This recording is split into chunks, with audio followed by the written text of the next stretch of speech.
next Michael Pirson, who's an associate professor of global sustainability and social entrepreneurship, as well as the director for the Center for Humanistic Management at Fordham University.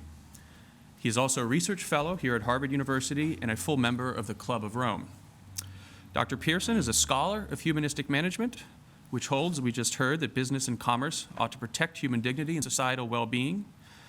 He helped found the Humanistic Management Network, a global organization bringing together academics from various disciplines, together with practitioners, policymakers, and media representatives to accelerate the transition towards a life-conducive economic system. Professor Pirson is also actively exploring the role of higher education in positive change-making and social innovation, leading Fordham University's efforts as an Ashoka changemaker campus. Professor Pirson established the social entrepreneurship track chair for the Ashoka Global Case Writing Competition in Social Entrepreneurship and serves on the board of 5 social enterprises. A native of Germany, Michael Pirson has worked and lived in Switzerland, France, China, Costa Rica, and the United States. Before beginning his academic career, he worked for an international consulting group for several years and then started his own private consultancy. He has worked for and with business, nonprofits, embassies, political campaigns, and local and national governments. He's won numerous awards for his work, including from the Academy of Management. So Dr. Pirson, you're one of the architects of humanistic management, and we're delighted to have you here today to help us understand what humanistic management is, what does it entail, what are its core theoretical and practical implications, and again, how do we distinguish it from what comes before us in business ethics literature and management practice? Great. Well, thank you very much, Bill. Thank you very much, Manuel. Thank you for being here, and thank you for this topic. In some way, this is great to see that we're discussing some of these issues. From my personal perspective, this is wonderful. I think at the same time it's tragic because we're looking at developing trust in ethically healthy organizations. And as philosophers have said, when we talk about trust, well, usually we do it when we don't have it, when there's a lack of it, when there's the absence of it. Similar things might apply to ethically healthy organizations. We talk about them because there's a lack of it. So in that sense, I think that's rather tragic. And I think I want to make sure that I acknowledge the work of my colleagues at the Humanistic Management Network. We've come together about 10 years ago because we were grappling with this question, and we had not had all the various dilemmas and crises yet. But I think it's pretty obvious that we'll have some more.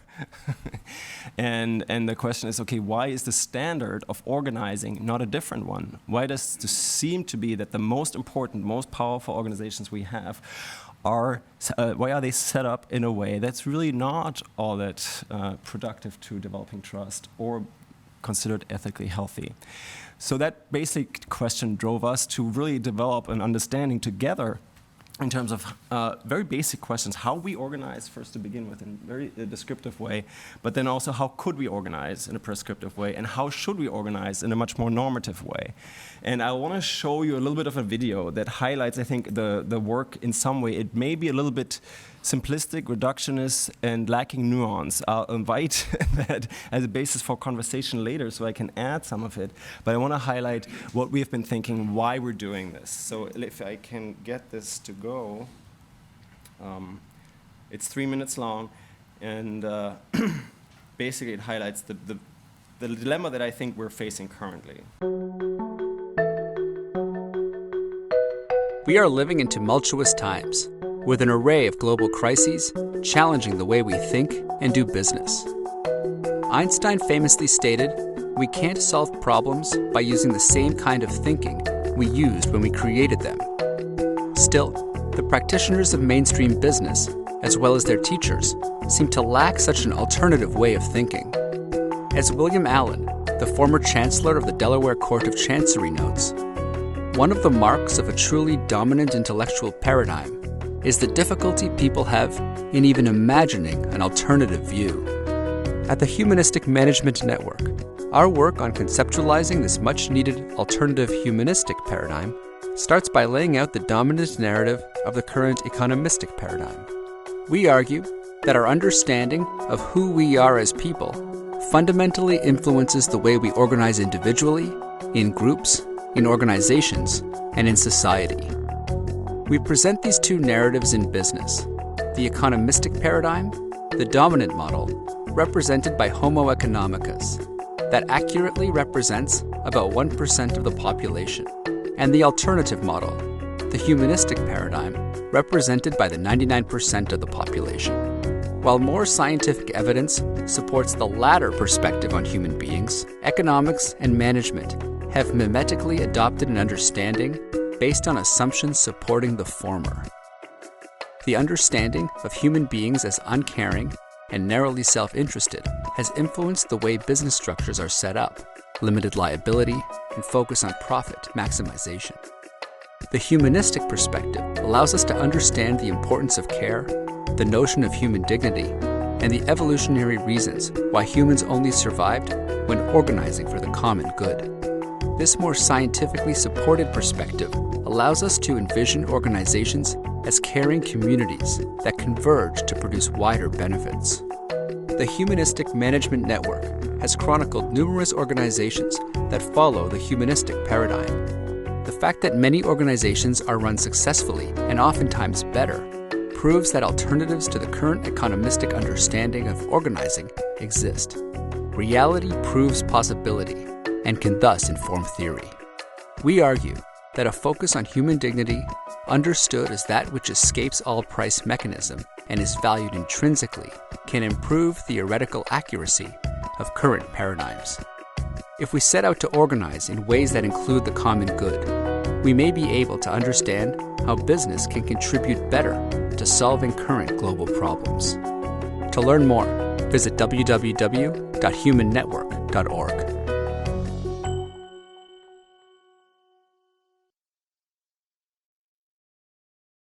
Okay, thank you very much for the opportunity for that plug. I apologize. But I thought this was in some way some basic information about what I think we are in right now. It's not that we lack facts, evidence, or even theories. I think it's bigger than this. We're lacking a different mindset or the level of mindfulness to engage in alternative options to think about how we organize. And I think if we just had more, and I'm not saying the humanistic perspective is the only one or should be the only one, but it is what we're trying to do is to provide another one so that we can explore in different ways how we can organize better and how can we possibly develop more trust and how can we develop healthy, ethical organizations. In our work, just to sort of categorize some of these potential alternative perspectives in a very parsimonious way, and that's why I apologize, but I think we can get into some of the conversation and about the points that you raise later. I think that if we want to think about theory and thinking about how we organize, the current way to do so understands, for good reasons, that we need simplicity in our understanding. And economistic thinking, or let's say the Homo economicus fits that bill. It's a very good model for certain things. But unfortunately, it creates a narrative that goes beyond its original purpose. And that narrative has power and has performativity. It is influential. And we have all the studies about how students exposed to the Homo economicus model perform ethically much poorer, even just in, let's say, a course or in the duration of a course. So there is an effect, one that we don't really like if we're talking about these issues today.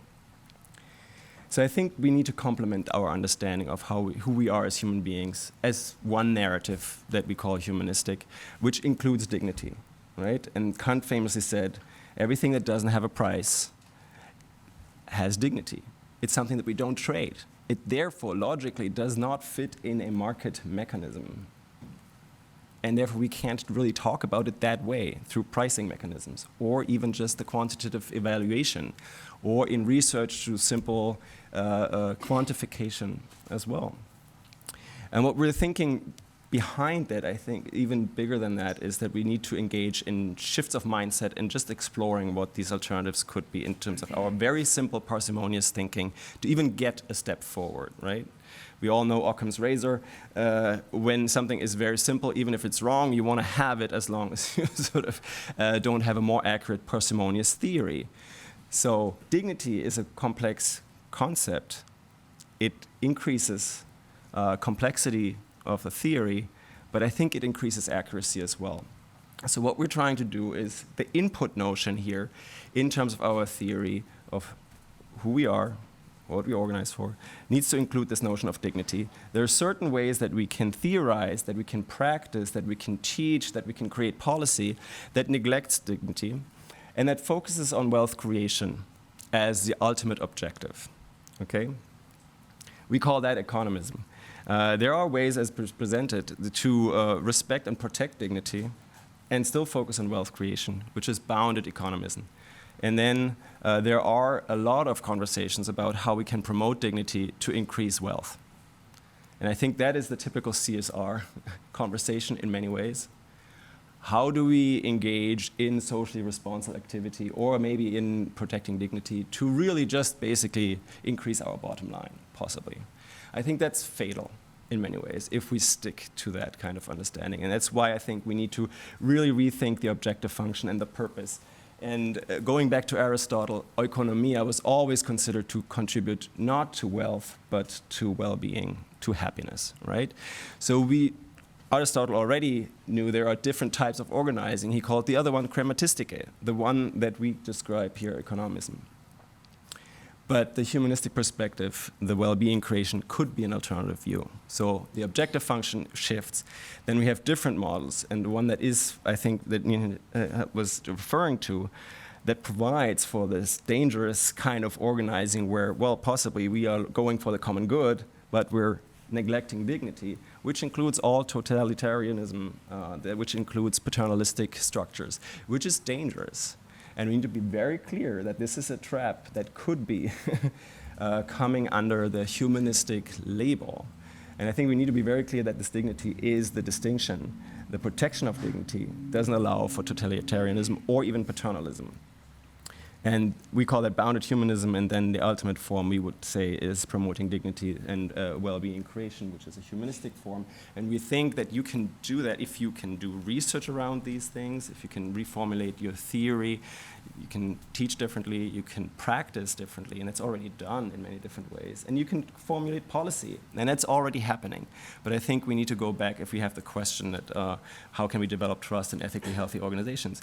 I think we need to increase our level of mindfulness and shift also mindsets about it. So that's, I think, where I leave it for now. Thank you. Okay.